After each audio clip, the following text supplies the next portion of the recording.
Good evening সবাইকে। আজকে Friday 11th April 2025। এখন বাজে সন্ধে 7:10। আমি দাঁড়িয়ে আছি কোথায়? রজনী সেন রোড। কেউ জানেন কি রজনী সেন রোডে কে থাকতেন? জানেন না তো? আমি বলে দিচ্ছি কে থাকতেন। যারা জানেন তারা কমেন্টে বলুন, আর যারা জানেন না তাদের জন্য আমি বলে দিচ্ছি। আমাদের স্বনামধন্য ফেলুদা, ওনার অ্যাড্রেস ছিল রজনী সেন রোড। আসলে তো নেই সেটা, কিন্তু ওই আর কি, সত্যজিৎ রায় বাবু এই রোডটাই বেছেছিলেন ফেলুদার বাড়ির অ্যাড্রেস হিসাবে। আজকে আমরা সেখানে আছি, একটা ফুটপাতে দাঁড়িয়ে আছি। এসেছি কোথায় সেটা এক্ষুনি দেখাবো। ওপরে নামটা দেখুন, দেখতে পাচ্ছেন কি? ক্যামেরাম্যানকে অনুরোধ করবো নামটা একটু দেখাতে। আমরা এসেছি ক্যালকাটা নস্টালজিয়া। চলে এসো, সামনে চলে এসো। ক্যালকাটা নস্টালজিয়া রেস্টুরেন্ট আমরা এসেছি। কেন এসেছি? মঙ্গলবার হচ্ছে পয়লা বৈশাখ, প্রি পয়লা বৈশাখ সেলিব্রেশন করতে আমরা তিন বন্ধু, মানে আমরা তিন অফিস কলিগ, আমার এক্স অফিস কলিগ তারা, আমরা তিনজন এসেছি খাওয়া দাওয়া করতে, এখানে থালি খেতে। এখানকার থালি শুনেছি খুব ফেমাস, সেই জন্য আমরা চলে এসেছি। ঠাকুর বাড়ি স্পেশাল, এখানে প্রচুর খাওয়া দাওয়া আছে, প্রচুর আলাদা আলাদা রেসিপি আছে, যেগুলো সব রেস্টুরেন্টে কিন্তু হয় না। সেগুলো আমরা খেতে চলে এসেছি। আমরা দুটো থালি নিয়েছি, কি কি নিয়েছি, কি কি খাবো, সবকিছু থাকবে এই ব্লগে। এটা কিন্তু ট্রাভেল ব্লগ নয়, এটা ফুড ব্লগ, কিন্তু থাকবে মহুয়া ট্রাভেলগ চ্যানেলে। আসুন একটা জিনিস দেখিয়ে দিই। সুন্দর করে ডেকোরেট করা কিরম দেখুন। সত্যজিৎ রায়ের অ্যাড্রেস, সৌমিত্র চ্যাটার্জির অ্যাড্রেস এবং ভানু বন্দ্যোপাধ্যায়ের অ্যাড্রেস এখানে পুরো পোস্ট বক্স করে বানিয়ে রাখা হয়েছে গেটের ঠিক পাশে। এটা এদিকে, আর এদিকে কিন্তু প্রচুর আছে। দেখুন এবার দেখাই। ব্যোমকেশ বক্সী, ভজহরি মুখার্জি। ভজহরি মুখার্জি কে জানেন তো? বীরেন্দ্র কৃষ্ণ ভদ্র, মনোহর আইচ, চুনি গোস্বামী, শিবরাম চক্রবর্তী, প্রদোষ চন্দ্র মিত্র আবার একবার আলাদা করে, তুলসী চক্রবর্তী, ঘনশ্যাম দাস, রবীন্দ্রনাথ টেগোর, প্রতুল চন্দ্র সরকার, লাস্ট হেমন্ত মুখার্জি, আমাদের সবার প্রিয়। এই হলো বাইরের অ্যাম্বিয়েন্স।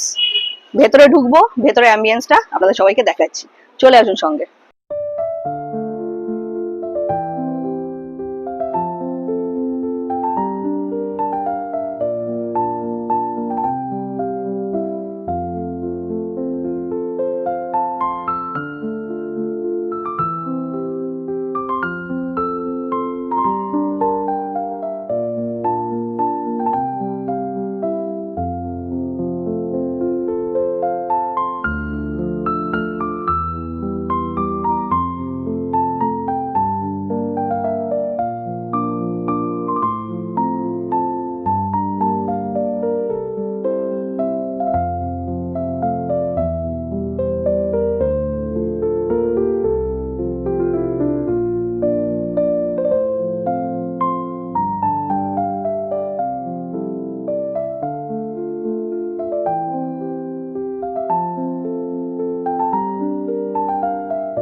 আমরা রেস্টুরেন্টের ভেতরে বসে আছি, বাইরে অ্যাম্বিয়েন্স দেখালাম আপনাদের। আপাতত আমাদের খাবার এসে গেছে। কি খাচ্ছি সেটা আপনাদের দেখাই। দুটো থালি অর্ডার করেছি, দুটোই কিন্তু শেয়ারেবল থালি। একটা থালির নাম সেলিব্রেশন থালি, আর একটা থালির নাম হচ্ছে ঠাকুর বাড়ির থালি। প্রথমে সেলিব্রেশন থালির দিকে যাই, কি কি আছে দেখাই আপনাদের। সরু চালের ভাত, মনোহরা ডাল, এটা হচ্ছে ঝুরি আলু ভাজা, এটা হচ্ছে চিংড়ি মালাই পোলাও, বাবা, এটা হচ্ছে কি বলো, ভেটকি ভাতে, না না, হ্যাঁ বাগদা চিংড়ি ভাতে, এই যে সর্ষে টর্ষে দিয়ে রয়েছে। এটা হচ্ছে ইলিশ দিয়ে, ইলিশ মাছের মাথা দিয়ে, না কচুর শাক, কচুর শাক। আচ্ছা, এটা হচ্ছে মুরগির রসল্লা, স্পেশালি এটা ঠাকুরবাড়ির আইটেম। এটা হচ্ছে কি বললো এটা, নামটা আমি সত্যি বলছি মনে পড়ছে না, মাটনের একটা আইটেম এটা। আচ্ছা, এটা হচ্ছে শিলেবাটা চিকেন, এটা হচ্ছে বিয়ার ব্যাটার্ড ফিশ, আশা করি জানেন এটা মানেটা। আর এখানে রয়েছে পাবদা মাছের হরগৌর, আর এটা হচ্ছে বেগুন কোরমা, এটা হচ্ছে হেমকণা পায়েস, আবার ঠাকুরবাড়ির স্পেশাল আইটেম। আর এটা কি বললো, টাকার টক, টাকার টক, মূলো টুলো দিয়ে একটা ব্যাপার স্যাপার আছে, তার সাথে পাপড়। এবার ঠাকুরবাড়ির আইটেমটা দেখাই। ঠাকুরবাড়ির আইটেম ফার্স্ট হচ্ছে ভাত, ওদিকে ডাল রয়েছে দেখতে পাচ্ছেন, বেগুন কোরমা, এটা হচ্ছে নিরামিষ ডিমের ডালনা, আমিষ ডিমের ডালনা কিন্তু নয়। আচ্ছা, এটা কি বললো? মাছের কোপ্তাকারি। সামনে যেটা দিচ্ছে সেটা হচ্ছে নোনতা পোলাও। এটা হচ্ছে মুরগির রসল্লা, আর ওটা হচ্ছে পাঁঠার বাংলা। খুবই মানে কোনোদিন না শোনা এরকম একটা আইটেম নাম। এটা আগেন এই যে ছোট্ট যেটা জানি না দেখতে পাচ্ছেন, এই যে বাগদা চিংড়ি ভাতে, হেমকোনা পায়েস আগেন। আর ওটা একটু তুলে দেখিয়ে দাও। তিল নারকেলের বড়া। আর চাটনিটা কি কি পোস্ত বললো? তেঁতুল পোস্ত। তেঁতুল পোস্ত চাটনি। এই হলো আপাতত আমাদের খাওয়ার অ্যারেঞ্জমেন্ট। আচ্ছা, তার সাথে এই যে এটা এক্সট্রা করে নেওয়া হয়েছে, এটা থালির সাথে কিন্তু নয়। এটা হচ্ছে গন্ধরাজ লেবুর শরবত, না সরি গন্ধরাজ ঘোল। ভাত, ডাল, আর সঙ্গে ছুরি আলু ভাজা। খাওয়া স্টার্ট করছি।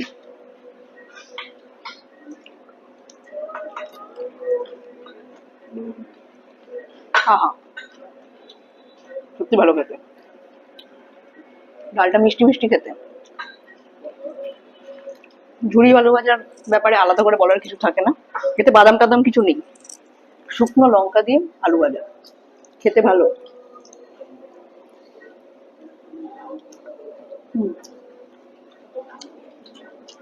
এই স্পেশাল আইটেমটা আমি লাইফে ফার্স্ট টাইম খাচ্ছি। এই যে এটা হলো বিয়ার ব্যাটার্ড ফিশ।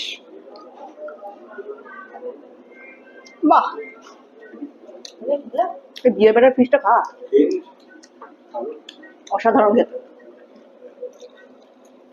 ভালো খেতে। ভালো ভালো জায়গায় বলি যাবে।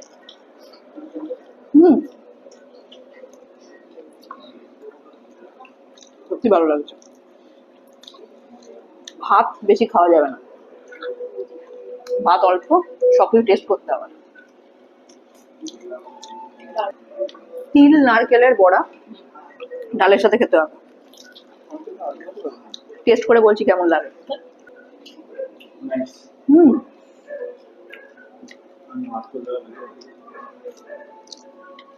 যাদের নারকোল পছন্দ তাদের কিন্তু খুব ভালো লাগবে। পিওর নারকোল। মাছি উঠছে। এত খাবার দেখলে মাছিরাই বা কি করে থাকবে, ওদেরও ফিরে আসতে হবে বারবার। বাগদা চিংড়ির ভাতে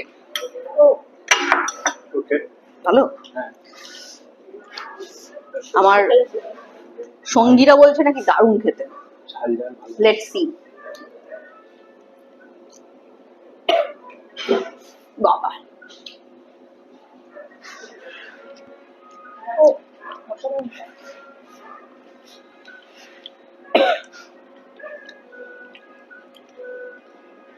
সর্ষে কাঁচা লঙ্কা মিলিয়ে মিশিয়ে খুবই অদ্ভুত টেস্ট। আগে এই টেস্ট কোনদিন করিনি, সত্যি বলছি।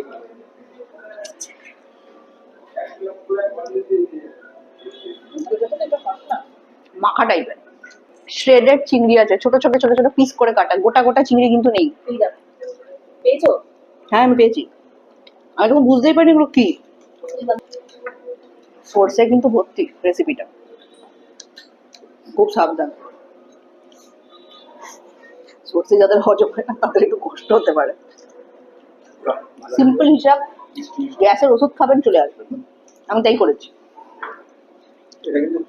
নিরামিষ ডিমের কারি টেস্ট করছি, কিন্তু ডিম ওতে নেই, ওতে কিছু একটা আছে ডিমের মতো দেখতে, সেটা কি আমরা অনুসন্ধান করে বলবো। একটু দাঁড়িয়ে যান, কি ভাই ওটা?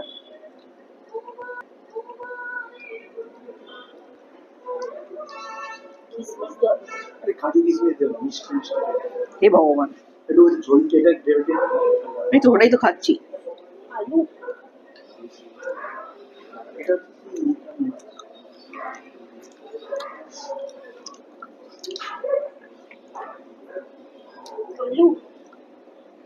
আলুই তো মনে হচ্ছে,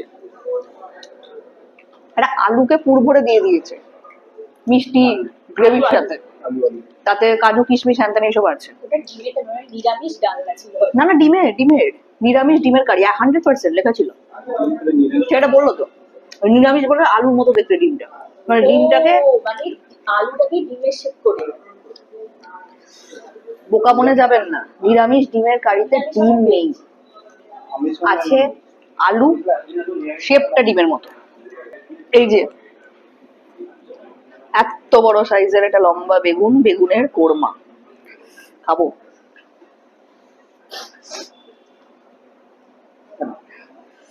অল্প করে গ্রেভি নিলাম, বেশি গ্রেভি খাওয়া যাবে না।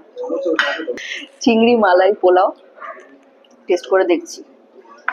কিসের সাথে টেস্ট করছি জানেন? শিলে বাটা মুরগির সাথে।